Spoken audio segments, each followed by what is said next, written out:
الحمد لله رب العالمين والصلاة والسلام على رسوله محمد وعلى آله وأصحابه أجمعين أما بعد قال الله تعالى أعوذ بالله من الشيطان الرجيم بسم الله الرحمن الرحيم إنه فكر وقدر فقتل كيف قدر ثم قتل كيف قدر ثم نظر ثم عبس وبصر ثم أدبر واستكبر فقال إن هذا إلا سحر يؤثر إن هذا إلا قول البشر سأصليه سقر وما أدراك ما سقر لا تبقي ولا تذر لواحة للبشر علیہ 19 صدق اللہ العظیم۔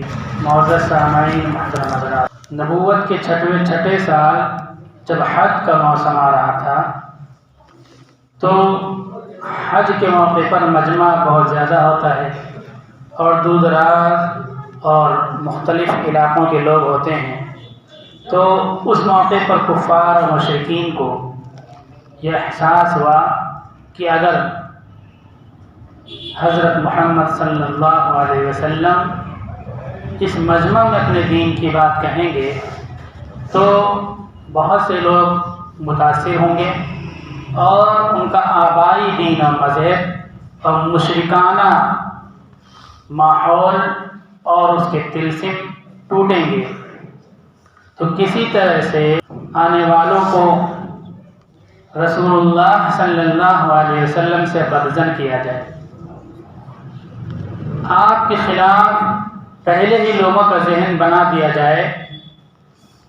اس سلسلے میں میٹنگ ہوئی کہ اب جو حجاج آنے والے ہیں دور دراز علاقوں سے، ان کو محمد رسول اللہ صلی اللہ علیہ وسلم سے کس طرح بدظن کیا جائے اور کس طرح سے دور رکھا جائے اور ان لوگوں کے کان میں انتم اشدود حضرت محمد صلی اللہ علیہ وسلم کا پیغام نہ پہنچ سکے، آپ کی تعلیمات نہ پہنچ سکے اور آنے والے لوگ آپ کی تعلیمات سے متاثر نہ ہو سکے، تو اب 1 پوائنٹ پروپیگنڈا، ایک نکاتی پروپیگنڈا ہم شروع کریں، ایک زبان ہو کر سب ایک ہی بات بولیں محمد صلی اللہ علیہ وسلم کے بارے میں، آپ کے خلاف سب ایک زبان بولیں، یہ پروگرام طے ہو رہا تھا۔ اب یہ ہوا کہ ایک نکاتی پروپیگنڈا 1 پوائنٹ پروپیگنڈا کیا ہو سکتا ہے، کون سا ایسا جملہ، کون سا ایسا لفظ، کون سا ایسا الزام لگا دیں حضرت محمد صلی اللہ علیہ وسلم پر نعوذ باللہ جو سب کی سمجھ میں آ جائے اور اس الزام لگانے میں بظاہر ہم جھوٹے بھی نہ قرار پائیں، مختلف قسم کی رائیں آئیں، پاگل، دیوانہ، کسی نے کہا یہ پاگل، کسی نے کہا دیوانہ، یہ کہہ دیا جائے، شور کر دیا جائے، کسی نے کچھ، سب رائے مشورہ کرتے، پھر آپس میں بات کرتے کہ اگر یہ حاجی لوگ دیکھیں گے ہم پاگل مشہور کر دیں گے، لیکن جب ملیں گے تو آپ کی حرکات سے، آپ کی گفتگو سے کہیں بھی پاگل پن کا کوئی اثر نہیں نظر آئے گا، تو ہم جھوٹے ہو جائیں گے اور ان کو یقین ہو جائے گا، دور دور تک چرچا ہوگا کہ مکہ میں ایسے خبیث لوگ رہتے ہیں، اتنے بڑے جھوٹے لوگ رہتے ہیں جو صحیح عقل اور صحیح انسان کو پاگل کہہ رہے ہیں، یعنی مکہ میں اب پاگل پیدا ہو گئے، جن کو پاگل کہتے وہ تو پاگل نہیں ہیں لیکن جنہوں نے الزام لگائے وہ پاگل ہیں۔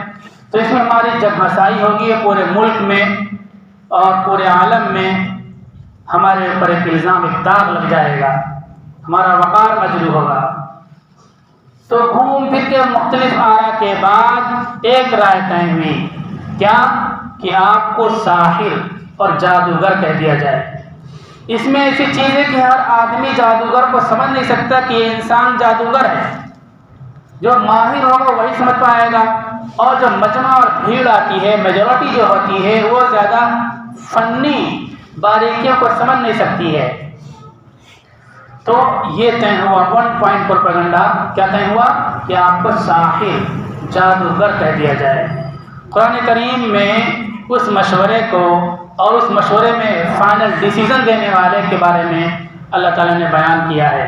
یہ چھٹی نبوت کے 6 سال کی بات ہے۔ یہ اللہ تعالیٰ کہتے ہیں اِنَّهُ فَكَّرَ وَقَدَّرَ، اس نے غور و فکر کیا اور ایک چیز مقرر کی، ایک اندازہ مقرر کیا، طے کیا۔ فَقُتِلَ كَيْفَ قَدَّرَ، تو تب وہ ہلاک ہو، کیا اس نے طے کیا۔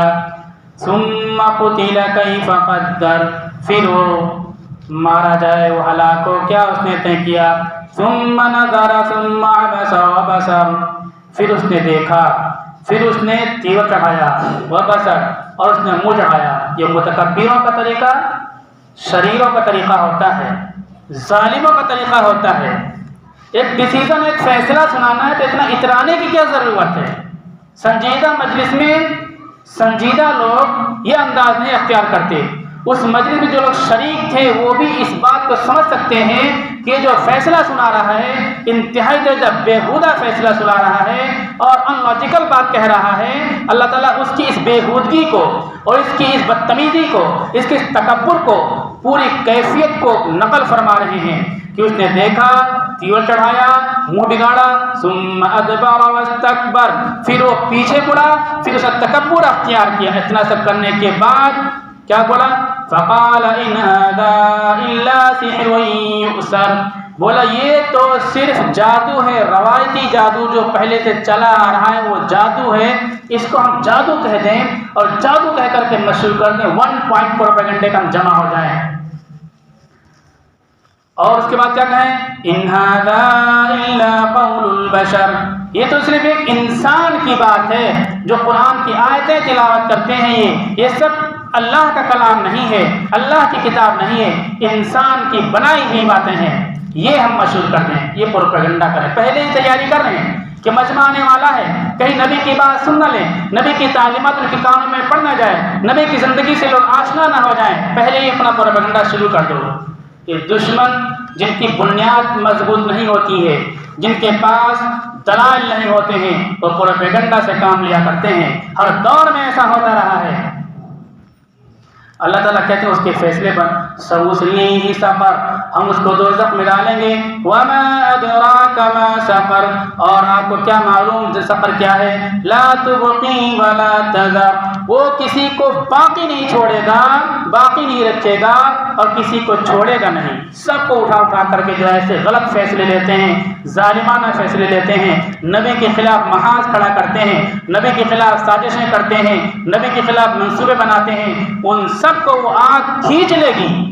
ایک تو فرشتے جہنم میں ڈالیں گے، لیکن جو شکر ان لوگوں کے لیے تیار کیا گیا جو نبی کے خلاف پلان بناتے ہیں، منصوبہ بناتے ہیں، سازشیں رکھتے ہیں، دوزخ کی آگ خود ان کو کھینچ کھینچ کے اپنے اندر لے کر کے آئے گی، کوئی باقی نہیں بچے گا اور کسی کو چھوڑے گی نہیں، ڈھونڈ ڈھونڈ کے دوزخ میں ڈالے گی۔ اللہ تعالیٰ کہتے ہیں ان کے بارے میں، اب وہ آگ اس کی کیسی ہوگی؟ لواحۃ للبشر، کھال کو وہ جھلسا دینے والی ہوگی، علیہا 19، اس پہ 19 فرشتے معمور ہیں اس آگ پر، اس کو تیز کرنے کے لیے، اس کے دہکانے کے لیے اور سزا میں اضافہ کرنے کے لیے۔ یہ منظر بیان کیا قرآن کریم نے اس مشورے کا جو نبوت کے 6ویں سال کفار اور اسلام کے دشمنوں نے اس لیے مشورہ کیا کہ لوگ نبی کی تعلیم سے واقف نہ ہو سکیں اور نبی کی تعلیم ان کے کان میں پہنچے اس سے پہلے ہم بدزن کر دیں۔ بدزن کرنے کے لیے 1 پوائنٹ پروپیگنڈا کا یہ ایجنڈا ہم نے طے کر لیا۔ اب کہنے لگے جادوگر جادوگر سے کہنے لگے۔ مسلمانوں کو کسی بھی حال میں اپنے اسٹینڈ اور اپنے موقف سے گھبرانا نہیں چاہیے اور اس پہ جمے رہنا چاہیے۔ کوئی طوفان آتا ہے، کوئی فتنہ کھڑا ہوتا ہے تو اس طوفان اس فتنے میں خیر و بھلائی ہوتی ہے۔ اللہ تعالیٰ قرآن میں کہتے ہیں ان مع العسر یسرا، پریشانیوں کے ساتھ آسانیاں ہیں، ساتھ مع کا لفظ ہے۔